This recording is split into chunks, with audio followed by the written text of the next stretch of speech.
Hello everyone, welcome back to the channel. शुरू करते हैं आज की रिपोर्ट। इजराइल पर हिजबुल्लाह का एक करारा हमला, जिसमें इजराइल के कई नागरिक मारे गए। दो देशों के बीच जब जंग होती है तो उस पूरी जंग में जो सबसे ज्यादा नुकसान होता है वो वहां के आम नागरिकों का होता है, फिर चाहे वो उनका माल का नुकसान हो या फिर जान का। और जंग में आने के बाद कमजोर से कमजोर देश भी अपने दुश्मन देश या फिर सामने वाले देश को बर्बाद करने की या फिर हराने की बहुत सारी कोशिशें करता है। ठीक यही कहानी मिडिल ईस्ट में चल रही जंग में भी नजर आती है। इजराइल के सामने फलस्तीन काफी कमजोर माना जाता है, लेकिन फिर भी वो अपने स्वाभिमान की लड़ाई पिछले 1 सालों से इजराइल के खिलाफ लड़ता आ रहा है। इसी बीच हिजबुल्लाह और ईरान के बीच जो संघर्ष जारी है, उसमें से एक बड़ी खबर सामने निकल कर आई है, जिसमें यह बताया जा रहा है कि हिजबुल्लाह ने इजराइल पर एक बहुत बड़ा हमला किया है, जिसमें इजराइल के 7 नागरिक मारे गए हैं। मारे गए 7 लोगों में 4 लोगों की पहचान विदेशी नागरिकों के रूप में हुई है, लेकिन ये किस देश के हैं इस बात की अभी कोई जानकारी नहीं है। इजराइल देश में हुई इन 7 मौत के बाद इजराइल सीमा के बाहर से हुए हमलों में मारे गए लोगों की संख्या बढ़कर 39 हो गई है। रिपोर्ट के मुताबिक हिजबुल्लाह ने यह हमला लेबनान की सीमा से किया था और उनके द्वारा दागी गई मिसाइलें इजराइल के सीमावर्ती शहर मेटोला के कृषि क्षेत्र में जाकर गिरी, जहां 5 लोग सेब के बगीचे में काम कर रहे थे और इजराइल के द्वारा किए गए इस हमले में उनकी मौत हुई है।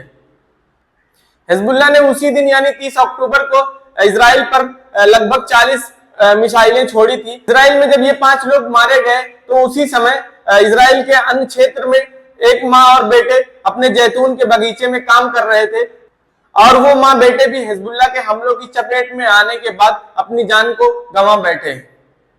और इस तरह इजराइल में एक ही दिन उनके 7 नागरिकों की मौत हुई थी। हमले के बाद इजरायली ऑफिशियल्स ने बताया कि मारे गए ये 7 लोग मजदूर थे और मजदूरी करके अपना भरण और पोषण करते थे। मिडिल ईस्ट में चल रही जंग में ये पहली बार है जब हिजबुल्लाह ने इजराइल के आम नागरिकों को अपना निशाना बनाया है। अब तक इस पूरी जंग में फलस्तीन, ईरान या फिर यमन के सहयोगी संगठनों ने इजराइल के एक भी नागरिकों को अपना निशाना नहीं बनाया था, जबकि दूसरी तरफ इजराइल गजा और फलस्तीन में न जाने कितने बेकसूर लोगों को अब तक मौत के घाट उतार चुका है।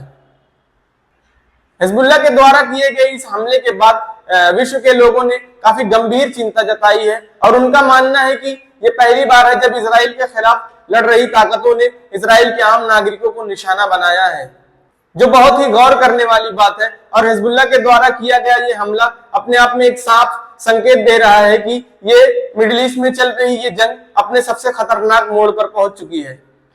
हिजबुल्लाह के द्वारा किए गए इस हमले के बाद आईडीएफ यानी इजरायली इंटेलिजेंस फोर्स ने सोशल मीडिया एक्स पर पोस्ट करते हुए लिखा कि हिजबुल्लाह ने हमारे 7 निर्दोष नागरिकों को मौत के घाट उतार दिया है और हम उनके द्वारा किए गए इस हमले को यूं ही नहीं बर्दाश्त कर लेंगे, बल्कि इस पर जवाबी कार्रवाई जरूर करेंगे। हिजबुल्लाह ने इजराइल पर यह हमला तब किया जब यूएस के डिप्लोमेट्स गाजा और लेबनान में चल रहे युद्ध विराम की बातें कर रहे थे। आज की रिपोर्ट में इतना ही दोस्तों, मिलते हैं अगली नेक्स्ट रिपोर्ट में। वीडियो अच्छी लगी हो तो लाइक करना, चैनल को सब्सक्राइब करना। Thank you so much.